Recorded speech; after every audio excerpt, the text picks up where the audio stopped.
Today, we're able to drive right into the many vital issues of importance for both our nations. For both our nations, getting COVID under control at home and around the world is an immediate priority. And we're committed to work together to help prevent future biological threats by strengthening the World Health Organization, supporting our bold targets under the Global Health Security Agenda, cooperating in a global partnership against the spread of weapons of mass destruction, and engaging in other multilateral institutions to promote transparency, build capacity, and strengthen global norms. We also agreed to work in close cooperation to strengthen the supply chain security and resilience, and to ensure that Canada and the United States are driving a robust economic recovery that benefits everyone, not just those at the top. That's especially important because we know that this pandemic is not affecting everyone the same way. Women are dropping out of the workforce at alarming rates. Black, Latino, and Native are also, and other minorities are particularly hard hit.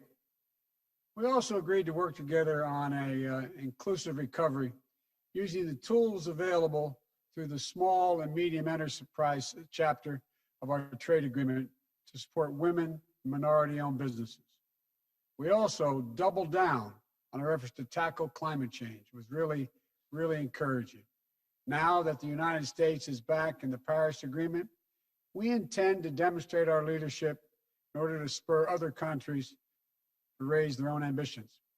Canada and the United States are going to work in lockstep to display the seriousness of our commitment at both home and abroad. To that end, we're launching a high-level climate ambition ministerial, and to align our policies and our goals, and to achieve net zero emissions by 2050.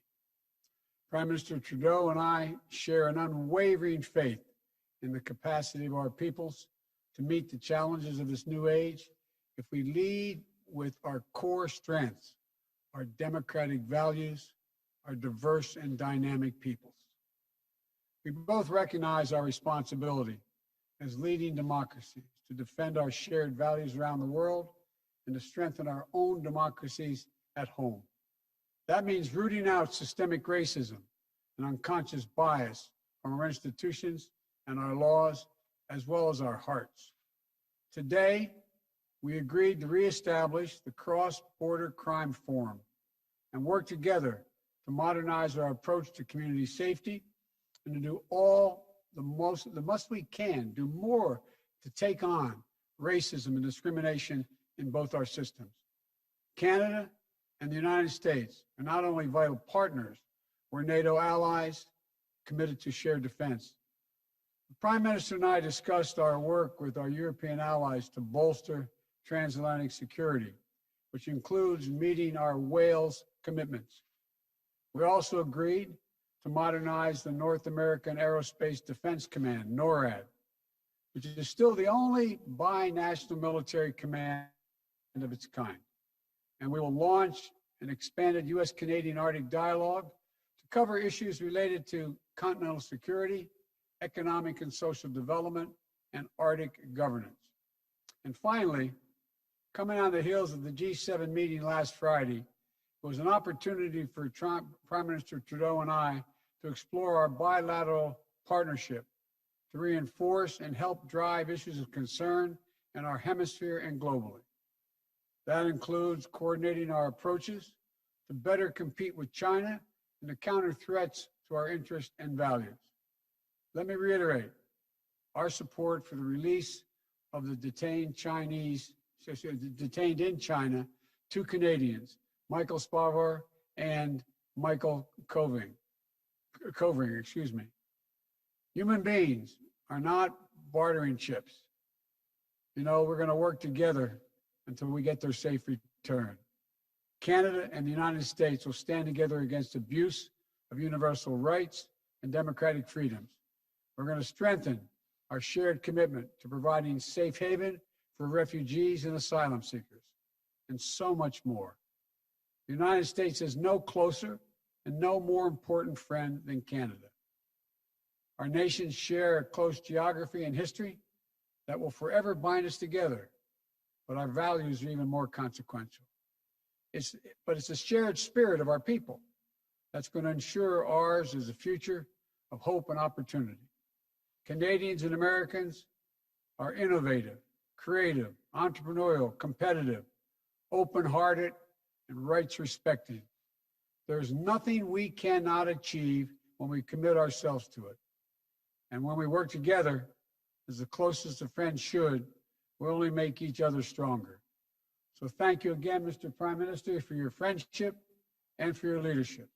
I look forward to when we're able to meet in person and all that Canada and the United States are going to accomplish together. So God bless you and thanks for today. Thank you so much, Joe. Thank you, tout le monde. Merci tout le monde. Let me begin by saying that all of us are thinking of our friends in Texas right now. I know Sask Power has been sending electricity down, and as I told the President, Canada is here to help however we can. Mr. President, it's been great to sit down with you this afternoon. This is, of course, not the first time we've worked together. Back in 2016, I had the pleasure of hosting you here in Ottawa as Vice President. Over dinner, I remember talking about how the extraordinary friendship between Canada and the United States has not just weathered changing seasons, it has grown ever deeper and stronger. Well, today, we're taking our next step forward. The President and I discussed the ambitious new partnership roadmap based on shared values and priorities that will guide our country's work together over the coming years. In the face of COVID-19, of climate change, of rising inequality, this is our moment to act. So we're not wasting any time in getting down to work. Job one remains keeping people safe and ending this pandemic. This afternoon, the President and I discussed collaboration to beat COVID-19, from keeping key supplies moving and supporting science and research to joint efforts through international institutions. We're standing united in this fight. En plus de nos efforts communs pour combattre la COVID-19, on a aussi discuté de nos mesures strictes concernant les voyages pour protéger les gens des deux côtés de la frontière. Présentement, même si notre plus grande priorité est d'assurer la sécurité des gens, il faut aussi qu'on pense à notre avenir. Comme vous l'avez dit, Monsieur le Président, on doit rebâtir en mieux. La dernière année a révélé toutes sortes d'inégalités dans nos sociétés. Plus que jamais, il est temps d'agir. Le moment est venu de rebâtir des économies plus fortes dont tout le monde pourra profiter. I know the President and I are on the same page when it comes to standing up for the middle class and people working hard to join it. And with millions of families relying on the Canada-US partnership, this is work we must do together. Just take the energy industry.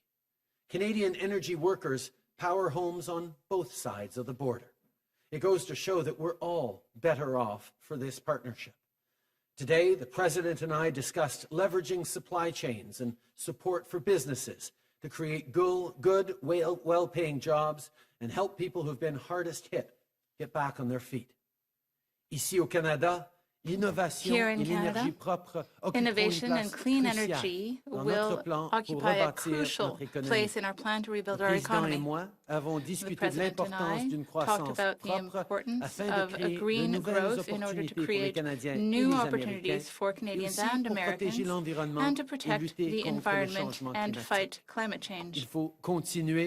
We must continue to act meaningfully to respect the Paris Agreement and to reach our carbon neutrality objectives.